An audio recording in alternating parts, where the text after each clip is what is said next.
Hi, I'm back. Thanks for watching this video. I posted my first video, which you may or may not have seen before this, about 4 months ago. I shot it at the end of March. I just recently posted it. And I just recently posted it because part of it was that I was scared that I wasn't actually going to get here. I have, at this point, I can't remember how much I had lost when I shot the last video. I was given basically I needed to hit 40 pounds before I could get a surgery date, get accepted for my surgery. And of course that is 40 pounds in my doctor's office with my clothes on, which is a completely different 40 pounds than 40 pounds in my bedroom naked when I first wake up. So that was a whole struggle. But I made it. I have lost at this point a total of 50 pounds and about 7 inches of hair. Not related, but just fun. So I started looking around, and I've been watching videos from all these other people and really liking what I've seen and like thinking, okay, I've got to be good. But I was really, my cat has decided that she wants to be part of this video, and that's okay. She can. Here, gonna come out. But anyway, I really was kind of in despair at the thought of losing that much weight. I mean, I was losing, but I wasn't losing a lot, and it was going slow, and you know, it took a while. But I started. I found out about keto, which I hadn't. I mean, I knew about it, but I didn't really know about it. If that makes any sense. Like, I was aware of it, but it just sounded crazy. So I'm like, how can you like eat fat? Because that's just completely against everything. And I started doing some research and looking at it, and it's like, oh my God, this is the way our bodies were built to run.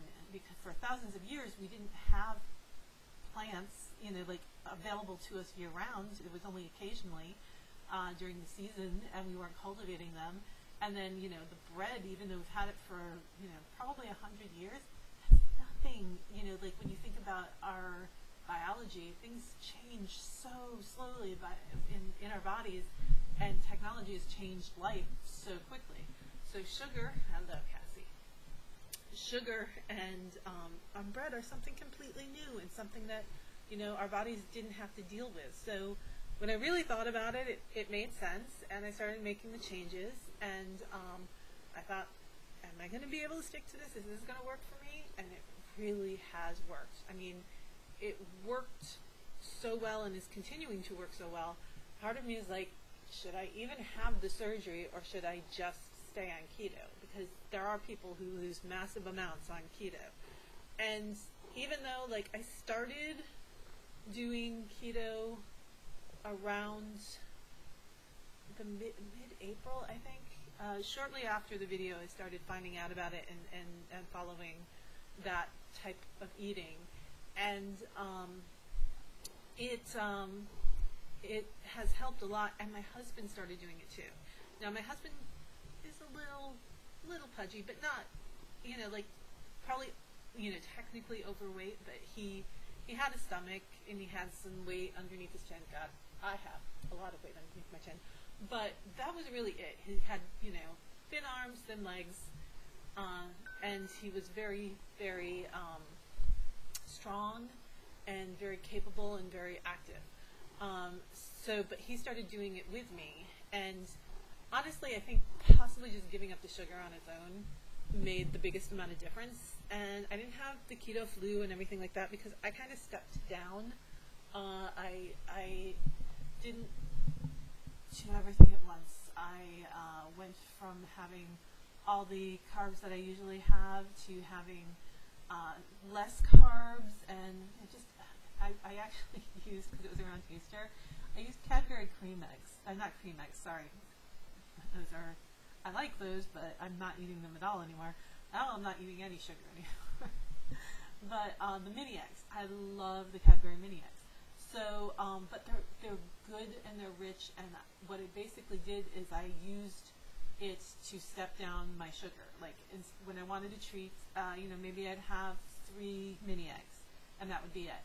and then 2 mini eggs, and then 1 mini egg, and then I just stopped. And my birthday is in early May, and after my birthday, I said, God damn it, I'm going to have something I really want. I thought, do I want a sundae? It's like, no. Do I want a cake? It's like, no, I want a brownie sundae. So I got myself a brownie sundae for my birthday, and then I stopped eating sugar completely.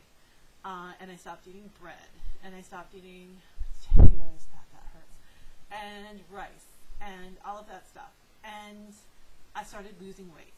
And I don't know if I said it already, I reached my goal weight, and then I have gone past my goal weight, so I've now lost 50 pounds. I feel like I've struggled for all of that, and some weeks, like this last week has been a really good weight loss week, in the sense that I had 3 days where I got on the scale, and each in a row, and I was down a pound each day. But then I'll have like 4 to 5 days where the scale doesn't move at all or goes up slightly. So it's, your body is, everybody's body is unique. Everybody's body does what it wants. So that was fun. The hardest pounds I ever had to lose were the extra 2 pounds to get below my goal weight, so I would register as my goal weight when I got to the doctor's office. And honestly, for a week and a half, I was just hovering there, and honestly, what I ended up doing was the office that I need to check into isn't that far, and I had to go in at the weight and have the weight registered before I can make the appointment to get the surgery date. So they opened at 9, I'm supposed to be at work at 8, so what I would do is I'd get up in the morning, and if I was the right weight, I would just go straight to the office, call them from the parking lot, say, can I come in and get my weight registered? And that is what happened. And that is what I did. And yeah, my hair is really flat today. It is a great hair day. Yeah, so that is, it was not fun, but I got there. And then after the pressure came off from that, I think I started losing weight a little bit easier. So yeah, I've been doing keto and eating really delicious stuff, and sorry that my watch keeps going up. And then I have my surgery date, so 8/8. I had my pre-surgery class. I got all my pre-surgery, or not pre-surgery vitamins, but I got all my vitamins. I am doing my surgery at Kaiser. And they don't have you do a liquid diet. I know a lot of people have a liquid diet. You're supposed to do the diet that you're supposed to do. And the fact that I'm doing keto, it's really not on the diet that I'm supposed to do. But I have been, following it mostly. I've been eating more fats than they recommend. And honestly, it's working, and it makes sense to me, and it's followable to me. Their diet has starches on it, and I just took out the starches and added that in to replace it. So I'm not going to tell them. I hope you're not going to tell them. But yes, so my surgery date is 8/8. I have, a lot of stuff set up. I've been watching some people's videos to try to figure out what to take and what I need, what's the best things to have. I am going to the last hurdle that I need to do is I need to take a pregnancy test on a week before the surgery. So on this Wednesday, which will be officially a week before the surgery, I have to go in and take a pregnancy test, and I have to go to support group anyway, and there's a lab there, so I'll just 2 birds, 1 stone, all taken care of. And then after that, I just have to not gain weight, or I have to still be below my my goal weight, my goal weight to have the surgery. So if I go in the day before the surgery and I'm all 10 pounds heavier now, I don't think that's going to happen. I'm going to try really hard for it not to happen. But even with the 50 pounds that I've lost, I really, like, in my face, I don't know, maybe you guys will see it, I don't see it. I see no change physically, like when I look in the mirror. And that's kind of depressing because my husband has, in this, doing this, he's lost 20 pounds.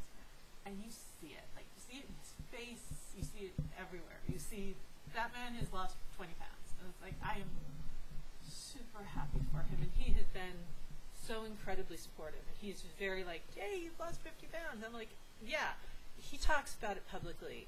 I haven't talked about it publicly because I don't really want to put up a, you know, hey, I've lost 50 pounds and put up a picture and look exactly the same. I mean, I don't know. I don't see it.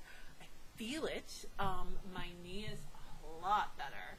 I'm still not great, but I mean, it's probably 50% better and able to get around. Like, I can go shopping. You know, I'm still tired, and sometimes I like to take a seat, but oh my God, I was having trouble going down the hallway to the bathroom. Like, I was planning my bathroom visits because my knee hurt so much and I didn't want to stand on it.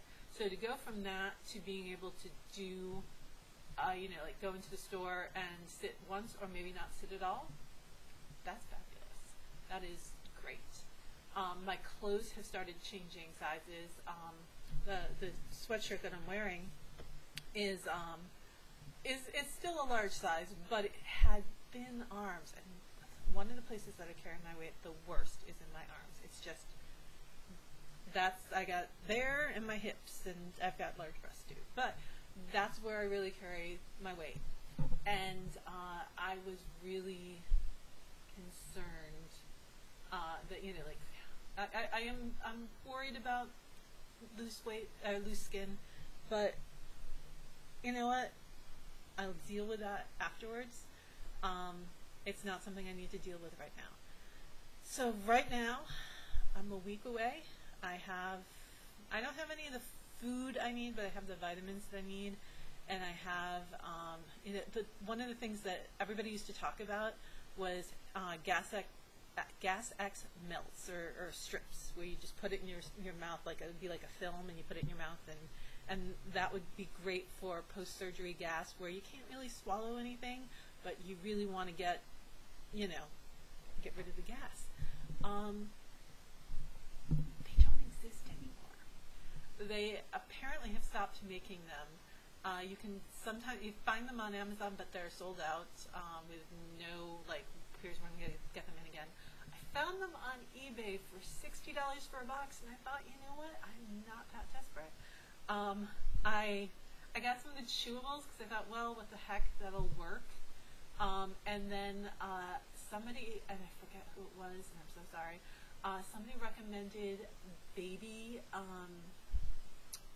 drops, gas drops for babies. Like, it's a liquid that you give it, and they give it to, you know, infants to, if they're having gas and having problems. I'm like, oh my God, that's a brilliant idea. If you can't get the melts, then yeah, I got myself a pack. I have my bag kind of packed, so I can start putting things in there, just as I think of it. I got the machine from the hospital that you blow into, and you have to raise the ball and all that. So that'll be fun and loud and annoying. But I don't want pneumonia, so I will do that. You know, I've got it in my bag, which is by my bed, so I can practice it before I go. I'm guessing I won't. You know, I will probably be very diligent afterwards, but before, I'm just not sure. So anyway, yeah, hopefully I probably won't do another one next week because it'll be, you know, no information other than whether or not I'm pregnant, which I really hope I'm not. And then after that, we will be at surgery time, and yeah, I'll take what I can from the surgery, and we'll see. All right? Thank you so much for watching. Bye.